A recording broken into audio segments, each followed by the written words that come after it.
I just watched the Diary of a CEO interview with Master Shi Heng Yi, and it was incredible. It came out about 2 days ago, and there are already over 750,000 views. These are some takeaways that I found to hopefully encourage you to watch the entire interview. It's 2.5 hours long. Number one, there have always been two forces in this world. Master Shi Heng Yi said, in this world, there have always been two different forces. One leading to the betterment of humanity, and the other leading to the destruction of humanity. This is a simple and beautiful perspective of an idea that's existed for decades, and I'm hoping that framing my decisions in that context will help me make clearer choices more quickly. Number two, what can we do? There are types of wisdom and knowledge that are easily useful nowadays for people. You don't need to go anywhere. The only thing you need to do is to take a moment, contemplate about yourself, go within, find the answers there, and then decide what type of contribution you would like to give to the world you're living in. This is exactly what I've focused on for the past 5 years and still focus on today and will continue focusing on for the rest of my life. Number three, it's about the greatest struggle of humanity. Right now, he said, this world is filled with so much diversity and choice, it's hard to make a choice. How do we know what to do? How do we know what not to do? But he says, ultimately, yourself knows the answer. And I've said that before on this channel, so it's so affirming that he says that. He also says, learn more about yourself. We need to know who we are to be sure that we're headed in the right direction. And how I interpret this is not every decision I make is right, but when we make the time to learn about and care for ourselves, decisions become more clear and quicker over time. And that's a power, that's a superpower. Number four, he talks about the most common issue for people today. We don't use our bodies the way they're intended to be used. Very simply, a lot of work and investment and energy is done with our minds, and not so much is done with our body. This leads to imbalance. Whoever created us did not intend for us to sit all day and work. This is why I go to the gym and work out hard every day. I also take breaks from sitting and working, and I try to move. This feels good and helps me live joyfully. Number five, he talks about the problems that come from not moving. Unbalanced energies from not moving can translate into anxiety, dissatisfaction, and continually searching and never being satisfied. The most common issue he finds is not appreciating the moments that we have. I try every minute to live in gratitude. And those moments when I can be grateful for something help me feel peace. Number six, he says our assumptions are not real.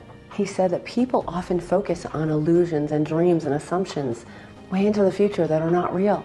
He recommends that each of us finds our own way to balance our vision and future planning with our current physical reality. Finding the balance between my dreams and my reality are where I'm trying to be right now.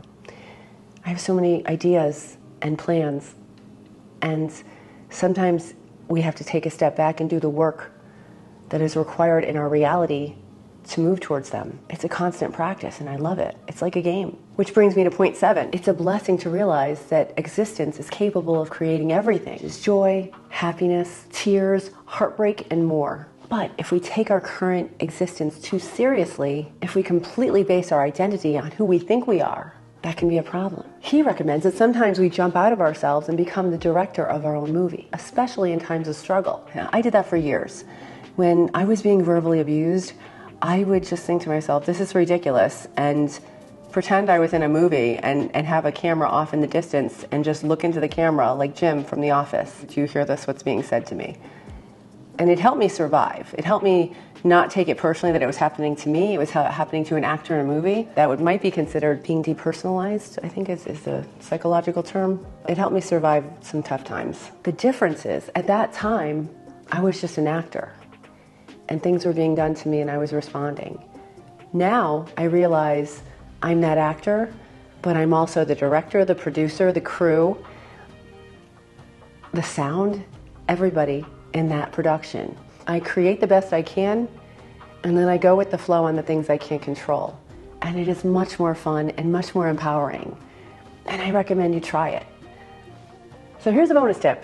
And this is perhaps my favorite tip of the whole video here. Everybody at this moment in time is exactly where they need to be for their next level of growth. The only thing you need to do is to figure out what you need to do next. And the questions you can ask yourself to figure that out: what makes you unhappy? What is restricting you? What's holding you back? These questions are the same for everyone. Your answers are what brings you to that next level. And it was so cool because he's a former gamer. He compared it to, I think, Mario Kart or something. He said, you know, if you're on level 1, you have to complete level 1 to get to level 2. But your goal is still the same. Your goal is still to keep going to get to that next level. So that was a beautiful analogy, right? We can all identify with that. Those points were from like the first 10 minutes of the video. It's a 2.5-hour interview. I recommend you watch it because it seems as though everything the master says are very useful bits of information that we can apply to our lives. He does it in such a simple way that is just universal. So I hope you enjoyed this little intro to the interview, but please watch the entire interview. It is a gift. So from myself to yourself, thank you for joining me on this journey. A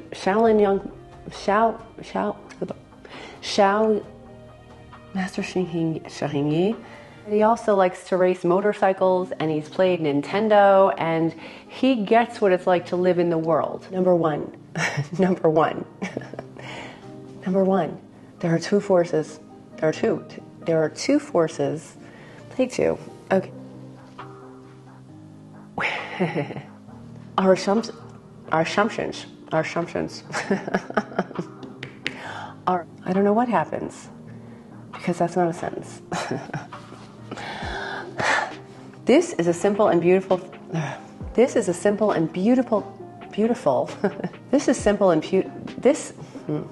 I say? Beautiful. Everybody at this, but there are types of, okay, I'm hot, I'm taking these slippers off. Okay, or who we think we are, which is different.